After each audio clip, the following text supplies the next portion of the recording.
Let's go. Awesome. Let's go. Yeah. Well, friends, we are here today in Steubenville, Ohio at the Catholic Creator Conference. And we're sitting in the basement of some building. I don't even know what it is. They told me they were going to have a studio here. And they did, and it's amazing. You trying to kidnap me? I don't know. I might. I might. But we're here today, and I'm here with a very special young man. His name's Evan Raugust. Mm-hmm. And Evan, you are from the Southwest. I don't want to dox you completely if you're not comfortable with that. Well, I currently live in Texas, but I grew up in Las Vegas. Okay. Mm-hmm. Well, if you live in Texas, no one's going to be able to find you anyway. So no, yeah, exactly. Yeah. And I first heard about you because Kyle from this conference told me about you, and here's what he said. This is no joke.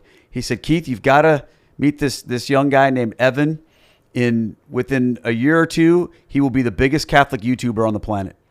And I said, well, I have to see this. And I saw a couple of your videos. My wife and I watched them, and we were like, this is so cool, man. I've always said, as an older guy doing YouTube, people get, they get excited about that or whatever. And I'm like, look, where these young Zoomers are, I feel like you guys have the potential to just take off like a rocket ship with the way you make content, and your channel was awesome.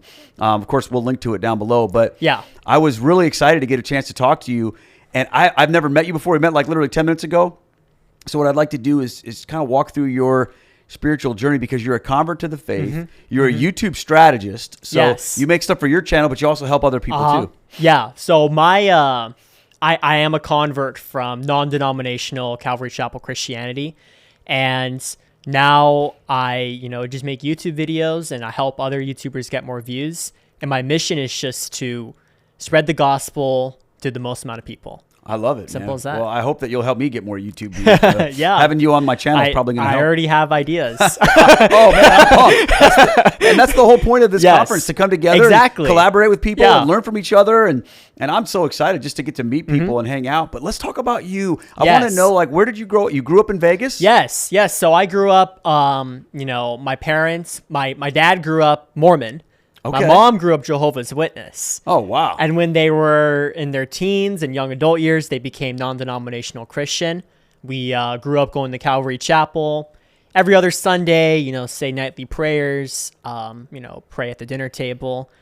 And, I liked it. It was cool. But then around when I was in high school, especially during the pandemic, I just had questions. You walk down the street, there's an Anglican, a Mormon, an Orthodox, a Catholic, a non-denominational church, 20 other denominations, all within walking distance. And I was like, these churches disagree with each other. Some of them claim to be the one true church.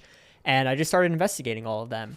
And to tell you the truth, I knew nothing about Catholics. Really? I grew up, if someone would have asked me, what do you think about Catholics when I was 12 years old, I would have been like, they're religious. I don't know. I didn't know anybody Catholic in my life. But when I was in high school, it was people online that were Catholic and a couple people in my life that were just proudly Catholic. And I was like, that's interesting. So I just started investigating it. It was people like Trent Horn that really helped my conversion. And, it's funny because I kind of found the logical arguments for Catholicism. And I was like, there's some truth to this.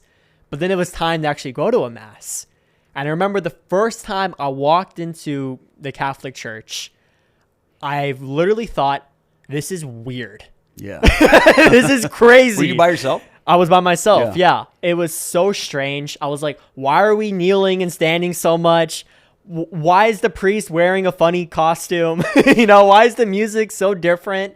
But I also felt like there was something there. There was something beautiful about it, and something that I had never experienced ever. And so I kept on going, and my questions were answered, and I started to understand, why Catholics do certain things, and I started to fall in love with the beauty of it. And I was baptized and confirmed into the Catholic Church in 2023. So, wow. Well, welcome home, brother. That's awesome. Now, that journey that you went on, you said you went by yourself, but what was your family's reaction when you started investigating Catholicism? It's crazy. They were very anti-Catholic. It's funny because I didn't know anything about Catholics growing up. But then as soon as I started mentioning that I was considering Catholicism, my mom was like, Catholics are not Christian. My dad was like, why do you need to go to a Catholic church? What's missing at Calvary Chapel? And it's funny because when I was baptized and confirmed, which is crazy, I wasn't even baptized. And it wasn't like we're anti-baptism. It was like, whatever. You know what I mean? Like that's another thing. Now being Catholic, a couple years now, I'm like, they treated getting baptized, and this isn't all non-Catholic Christians, of course, but they treated it like wearing a cross necklace. Like, it's just like personal preference, a symbolic thing. And that kind of like scared me. I'm like, I didn't get baptized. That's crazy. But anyways, it was hard. When I was baptized and confirmed the same day, my mom, she was going to go, and then 30 minutes before, she canceled because she said that Catholics worship weird spirits and there's probably demon stuff happening there. Wow. My dad did show up, and he left after 5 minutes because he said it was weird and strange. So that was 2 years ago. But what's crazy is that at the time, we would get into so many arguments, and it was definitely a very hard part of my life because every single time we would talk about Catholicism, I would be like, what about this Bible verse? And what about this church father? And he'd be like, what about this? And what about that? And we'd just get nowhere. And what's interesting is that basically one day I just said, guys, we're not going to talk about it. This is not a fruitful conversation. If you have questions, I'm open to answering them. And I just started making YouTube videos too.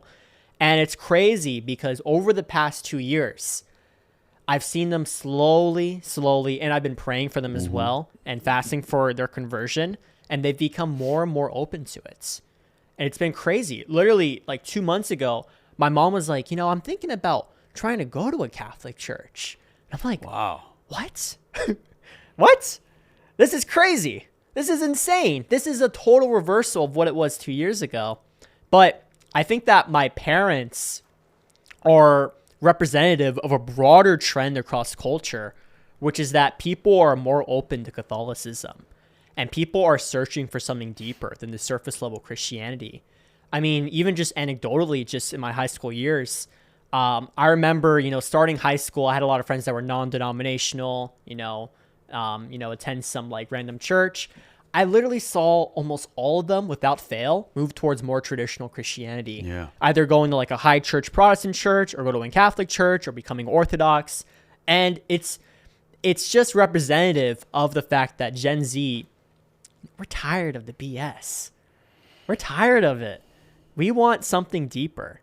And that is kind of what I feel like my channel is like kind of riding that broader trend, which is that, we're going to represent all different denominations fairly, but there is truth and beauty in traditional Christianity and specifically Catholicism and especially Catholicism, Yeah, let's talk about that for a minute because I think that's been something that culturally has been a shock to a lot of people, that these younger people, these Zoomers, Gen Z, have been so drawn toward traditional worship. When I was growing up, because I went to Calvary Chapel also, right? Wow. And when I was growing up, it was all about trying to make church less religious feeling so that it could relate to people in the culture, right? Yeah. Because like Calvary was famous for, they got rid of the cross, they have the dove, and the pastor doesn't dress up, he dresses down, and they have worship music that's really worldly from a stylistic sense. Exactly. And it was all about trying to make the church more like the world so that the world would come in. And then there was like this bait and switch to hear the gospel, right? Yeah. But they were bold about the gospel. They wanted to talk about that. No, for sure. And they Chuck Smith was out there reaching those hippies on the beach, in California. He's like, come in with your sandy feet. We don't care. It's not about the building. It's not about the carpet. It's just about Jesus. And, there's something about that rang true for so many people coming out of that generation. Yes. And yet here's this like boomerang effect now where we've had 30 years of seeker-sensitive church, right? Where church is all about trying to look like the world. Now it seems like the generation is saying, no, we want something that transcends the culture, something that is bigger than the culture, and they're being drawn into this. Like, what do you think that's about? Why do you think they're so inclined that way? Yeah, and another thing I want to preface is that I think there's a lot of beauty and a lot of great things that can come from non-denominational Christianity. I've seen it firsthand. I see it from my friends and my family, but for sure, definitely people are looking for something more. And I think what it boils down to is that Gen Z has grown up in a world, because I'm 20 years old, I'm the most Gen Z age possible. And we've grown up in such a broken world, mass divorce, mass, just chaos we're seeing on the internet. It's hard for us to, raise families. It's hard for us to have a happy and healthy life. It's depressing, honestly, to look out into the world. And rather than wanting more of the world, we want things that don't feel like they're of this world. That's huge. It's not that church and traditional buildings are out of style. It's the world that's out of style. And we want something deeper. And I think that, I think that's what we're looking for. I think that's amazing. It's so true. But at the same time, there can be sort of a draw to the aesthetic, but there's got to be something deeper than that. Exactly. How do you bridge the gap between the traditional aesthetic to then the teachings of the church? Because you could say, like you mentioned, I could just become, high church Anglican or, high church Lutheran or whatever. There's a lot of different things that you could do that feel that aesthetic besides being Catholic. Where's the Catholic part of that come into you? That's a great question. And your message. That's a great question. Yeah. Well, I really resonate with, Bishop Barron's evangelization through beauty. And I think that is kind of like the first step, is that first you showcase the beauty of Catholicism and you get people curious.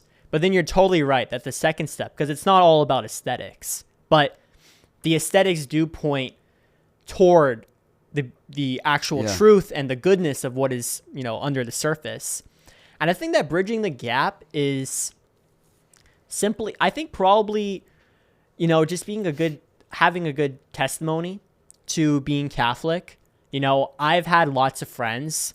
It's so funny because what I love about my videos is that I reach non-Catholics and I reach Catholic Christians and non-Catholic Christians alike. And probably every single day I'll get a comment or a DM from someone who's like, man, I didn't know you were Catholic. That's really interesting. Or, why do Catholics pray to Mary? And I'll give an explanation. But it's sort of like, I think one of the most powerful things for me to say is that, like, I used to be hesitant to pray to rosary because it just seemed a little bit weird. And then the first time I did, it felt like a weight was being lifted off my back. And it's not just like a placebo effect. I don't have an incentive to create a placebo effect for that. And it's not the same as other prayers. But there was something about praying the rosary that had this effect that other prayers didn't. And I think that testimony is important. I think also just, having logical arguments for Catholicism, like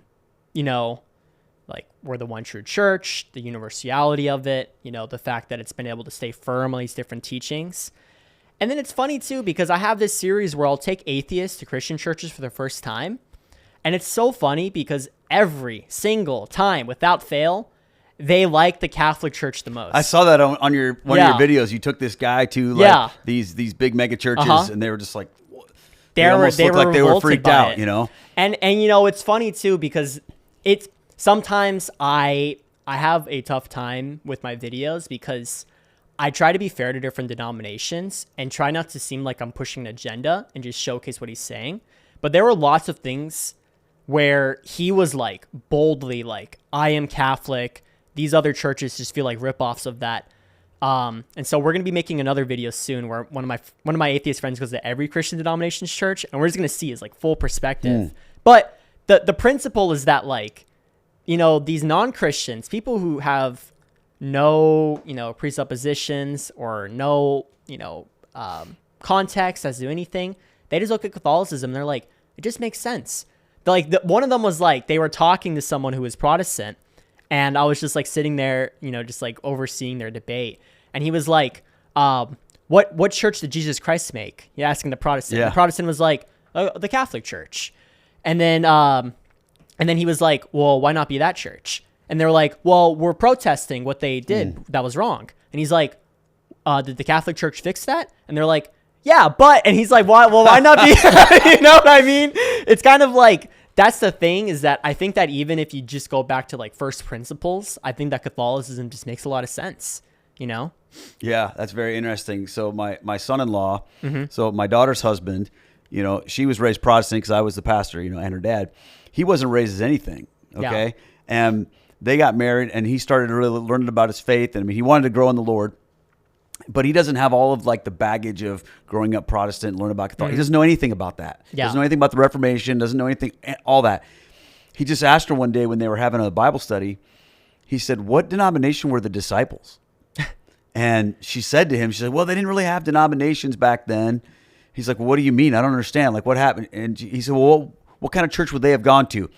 And she literally said, "Well, they'd have been Catholic." And he was like, "Well, then maybe we should be Catholic." I mean, they're not at this point, but yeah. But it's interesting how sometimes when you just ask those simple questions, where did the church come from? Yeah.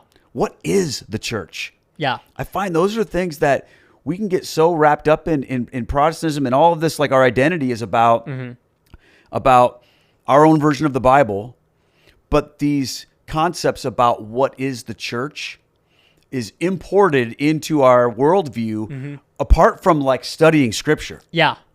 And apart from studying history, we just inherit that. When someone says to us at a big megachurch event or whatever, "Come forward and pray this prayer, receive the Lord," and they give you the sinner's prayer, and then they tell you, "Now go find a good Bible-believing church."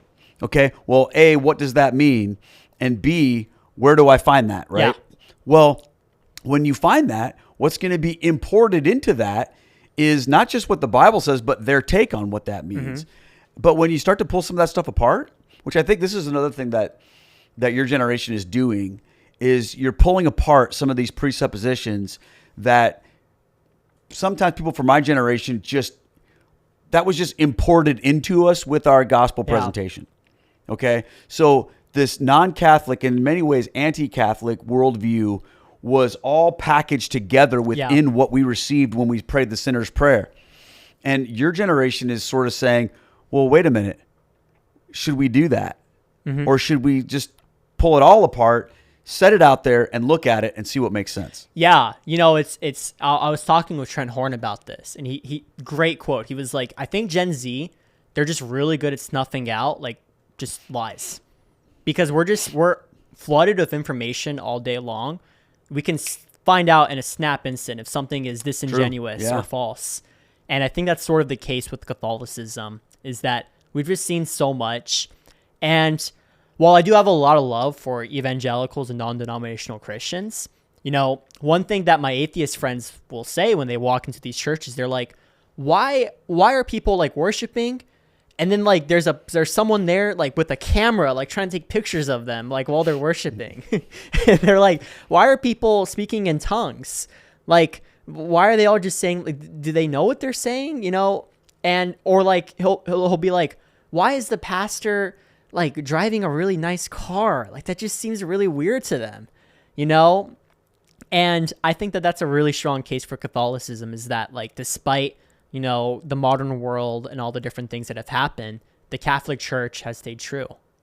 Yeah, I think that's huge. So when you take these younger people to churches and stuff, and when you were going, what were some things that happened when you went to Mass in the Catholic Church that were helpful to you that other people did? And then I want to know, what were some things that were unhelpful to you? Yeah. So how can someone better evangelize? So like someone. Well, I just mean, how can we receive, like when someone like you is walking into a Catholic church for the first time, what is it that you're going to encounter that's going to be, that you need to see, that other people can do to help you or hurt you? Ooh. Well, it's funny because I used to, back when I lived in Vegas, I used to attend a divine liturgy. So I'm not Byzantine Catholic, like officially, but I have a lot of respect for Byzantine Catholicism. And so what was really cool about after the liturgy there, they would have a potluck, they would have a potluck. And so you worship, and it's very reverent, and it's amazing. And then afterwards, you kind of like kick back and you just hang out with people. And I think that's something that a lot of churches should try to re-inspire, is this feeling of community. Yeah. I think that one thing that Catholics can learn from the evangelicals and non-denominational churches is sort of like, how do you cultivate like a community? You know, because typically they'll have like coffee shops and like that informal, like kind of like hanging out. And like I think that shouldn't be during worship, but it should be like, there should be some sort of system like before or after at the church events. You know what I mean? There's got to be a way for people to kind of just like hang out and be in a community, because we are not Christian alone. We are the body of Christ. We are with other believers. And I think that is one of the biggest problems with the Catholic Church, is that you have believers that are kind of like isolated from each other. And so they're kind of like, they will have these questions, people who are cradle Catholic, and they'll have these questions and they'll be like, well, why am I here? Like, I don't really get it, you know?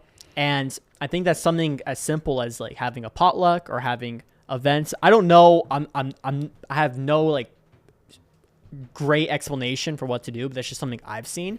It's just, how do we cultivate a community? All right. Well, let me give you a couple of examples or of questions. Tell me how you would react to this. Yeah. So you walk into Mass, and some, Gen Xer like me, some older person like me, walks up to you and is like, "Hey, how you doing? What's your name? Where do you go to school? Where do you live? Come on over here. Let me get you some information at the little table. Give me your name and your address so I can send you a loaf of bread and a coffee cup with our church logo on it. Would you like to come to a small group?" You know what I mean? Just like overbearingly smothering a person. How does Gen Z feel about that kind of stuff? I can't speak for everyone, but I would say that also does feel a little bit disingenuous. It's really hard. Don't get me wrong. It's really hard. I hate to talk about a problem without prescribing a solution, but one thing about like the when I used to attend that liturgy in Vegas is that people who are young people, like literally it was crazy. People would walk through that door and then we would ask them, we'd be like, how did you get here? They're like, well, I just looked up online different churches and this was the first one that popped up. And it was really, really strange. But the thing is that they come and then they stay, because there's a lot of other young people there that like get them into the fold, and it's very like natural. It's like we're just hanging out with them, like just like, hey, what's up? How are you? And it's very natural. But yeah, that's what I would say. I don't know. I hear what you're saying though. It's hard. What I'm looking for, I guess, is like this balance, because I've been in a lot of situations where, because I used to be a pastor, and one of the things that we would hear oftentimes is either people were really upset that they didn't get enough attention paid to them, or there was too much attention paid to them. Yeah. You know what I mean? Like if you come in and no one even acknowledges you and you don't know where to go, you're new to the building, you don't know where anything is, and no one is there to like help you or even acknowledge your presence. People from my generation thought of that as like rude, like unwelcoming. And sometimes that can be the case in Catholic parishes. You go in and everyone's like kneeling and praying. They're doing their prayers or whatever. They're not standing up, high-fiving each other with the countdown screen happening, with the bands up there rocking out, grabbing their coffees. So you can walk in. It's almost like you feel like you're at a funeral. Like, what's going on here? Yeah. And some people, I think it's, my theory is that it's sort of a generational thing. People from my generation, generally speaking, view that as unwelcoming. But there are other people that I've heard from that they go to church and they don't want someone coming up to them and overwhelming them because it makes them feel uncomfortable. They want to just feel free to explore and experience. And so what do you think Gen Z's deal is? Are they people who would rather have all these relationships right there, or does it need to be more of an organic thing? Honestly, I hate to give such a non-answer, but I have no idea. Every person is different. But I do think that one important principle is that churches should feel more like communities than like kind of like these like you're just an invisible person. Yeah. Because it's kind of like we should not be alone in our pursuit of sainthood. We should be surrounded by believers. And I honestly don't know what Catholic churches can do, but I know that it's very important to try to cultivate community. And like you said, everybody is different. Everybody is completely different. But I think that one thing that is very important is like, how do you, inspire different events, and then how do you, maybe you have like a potluck after Mass. I have no idea. Yeah, well, I think the fact that you're not going, here's exactly what we need to do. I mean, I think that's a good answer, because people have been trying to figure that out for a long time. And it's still something that we struggle with. And I feel like the best you can do is care. Yeah. One way or the other, right? And if your caring leads you to sort of like, help people to explore on their own in a more informal way, if that's how you show you care, okay, great. If the way that you show you care is to go up and just greet somebody, just don't go overboard, you know? But I think that the fact that people are wanting to figure out how can we help more people feel received, because I don't know about you, but I want everybody who walks into the door of the Catholic Church for the first time, because I know what it was like to walk in as a brand new person going, whoa, this is just crazy. I want that person to feel welcomed and loved, but I don't want them to feel smothered and like sold to. Yeah. Honestly, because I live in Dallas, and there's the biggest Catholic church in the entire country is St. Anne's in terms of parishioners that attend every weekend, and they have totally adopted this mindset of when they walk in, you shake your hand. They literally, before they start mass, they say hi to the person next to you, so everyone smiles and waves to the person next to them.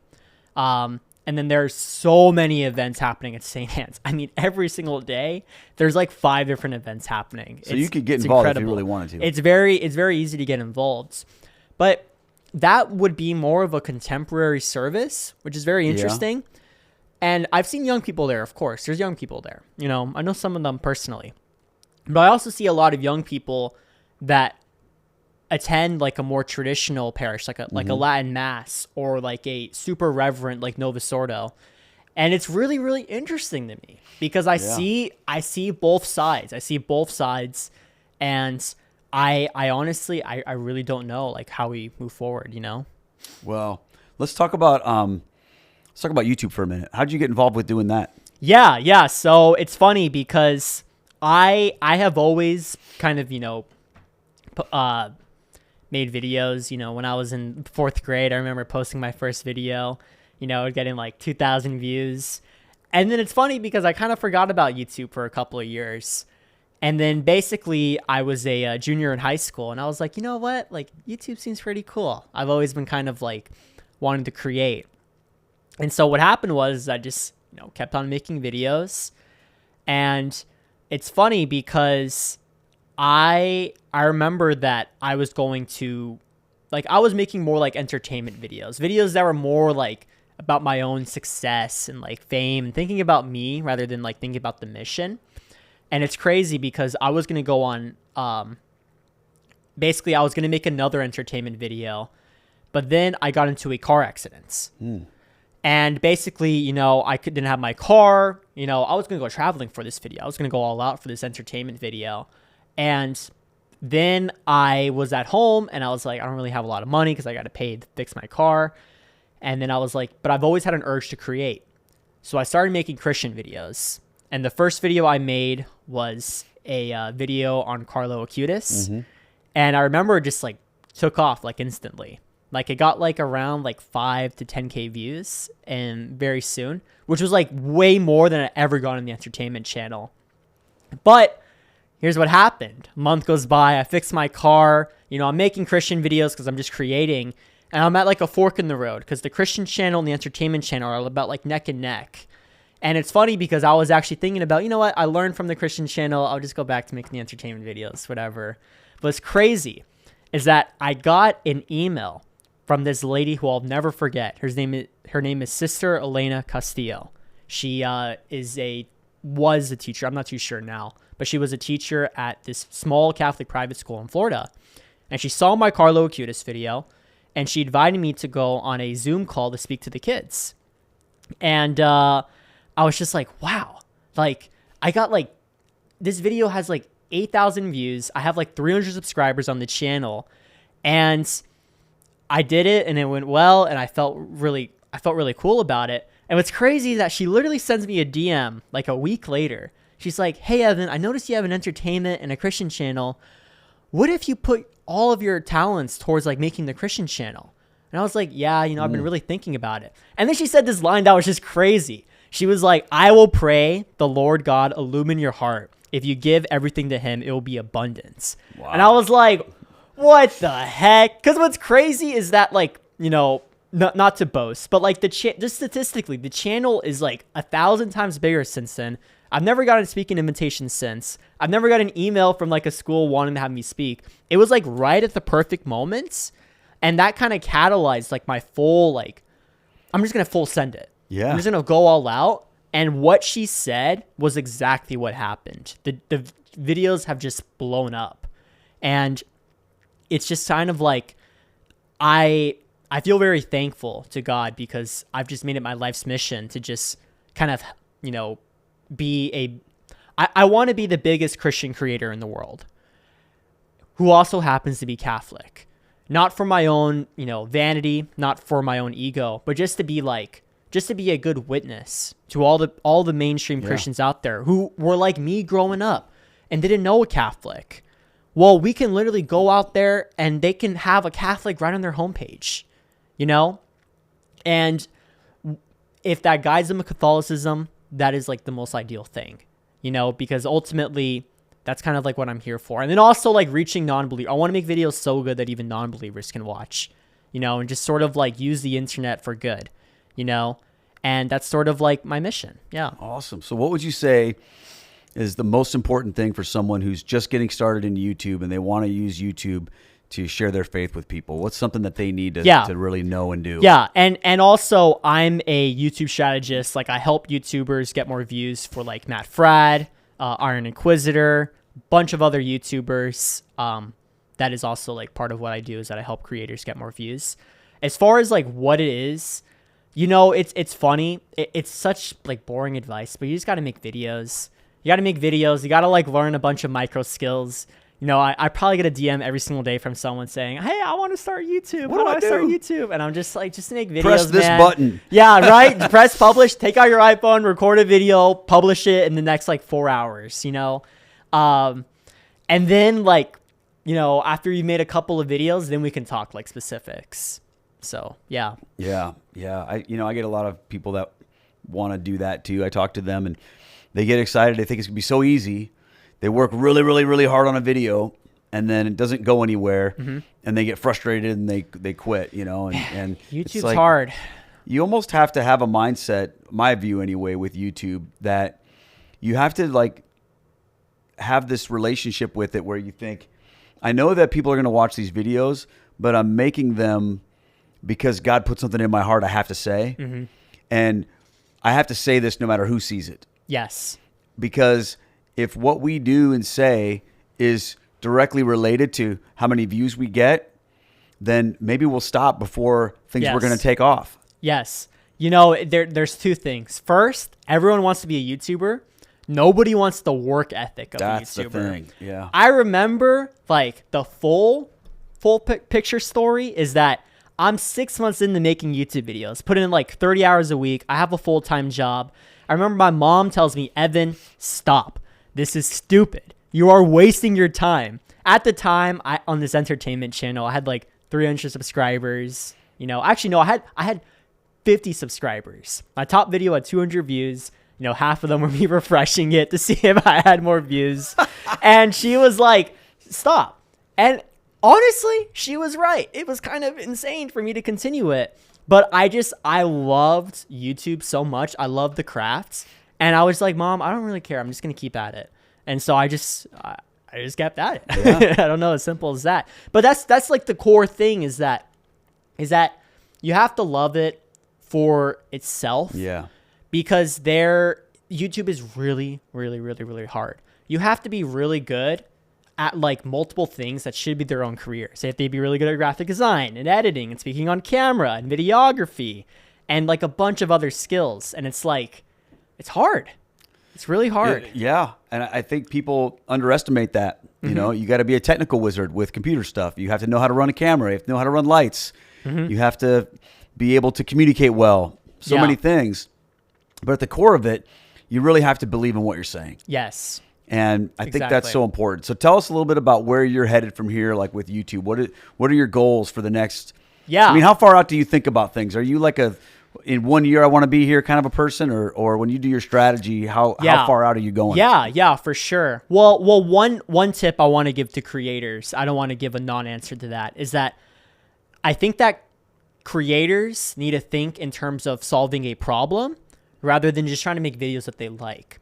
So for example, every single creator I've seen blow up in the past 2 years of me on this journey has been, rather than them just making whatever pops in their head, whatever they like. And that's fine. Like, I'm not saying don't make videos you like, but they start instead with like this proposition, like sort of like this business mindset of, I'm looking at the market, where are these types of videos that I want to see? Mm-hmm. And when they start with that principle, they explode. And that's sort of like one thing I see with the Catholic creator space. And that's part of my mission, is to encourage these creators, is that I'm like, you don't have to only make apologetics videos. You don't have to only make Catholic advice videos. Like, there are so many different ways to succeed on YouTube. You know, you can look at someone like what I'm doing, you know, the videos that I make, or someone like Iron Inquisitor and the videos that he makes. And there's different ways to succeed. But what it comes from is that you have to make a lot of videos, and you also have to really deeply think about, how do I make this difference? How do I, rather than thinking about just making whatever, how do I, you know, think about making something completely different that nobody's ever seen, and just kind of like broadening your horizons?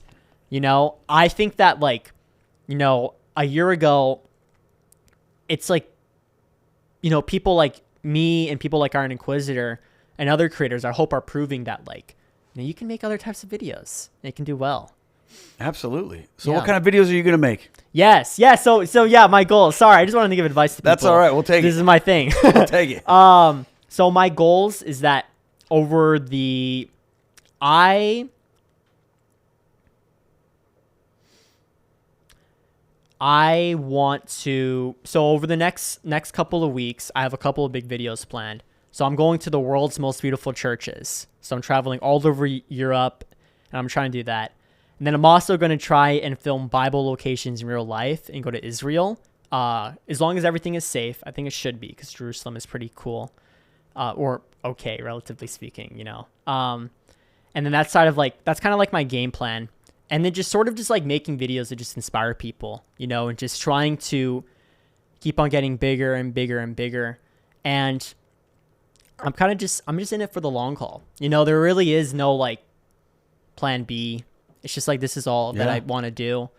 And it's just trying to continue to do good things. Do good things. Yeah. Well, I can't wait to see where it goes for you. And I love watching younger guys' channels. Like, you guys are doing things that you know, guys like me wouldn't even really think to. That would be like, well, going to all these different denominational churches, like, that would be a boring video to make. But when you make it, it's really exciting, you know? Yeah. But what I think is so cool, and this is what I love about YouTube, Evan, anybody can do whatever they want to do. Yeah. And that's awesome. If you're into this type of content, you can do that. If you're into that type of content, you can do that. So when people will like sometimes message me, I'm sure they message you and they say, oh, you really should do this. I'm usually like, well, maybe you should do that. You know, I mean, if it's something I want to do, I'm like, hey, that's a great idea. But sometimes it's like something that's completely different than what I'm thinking.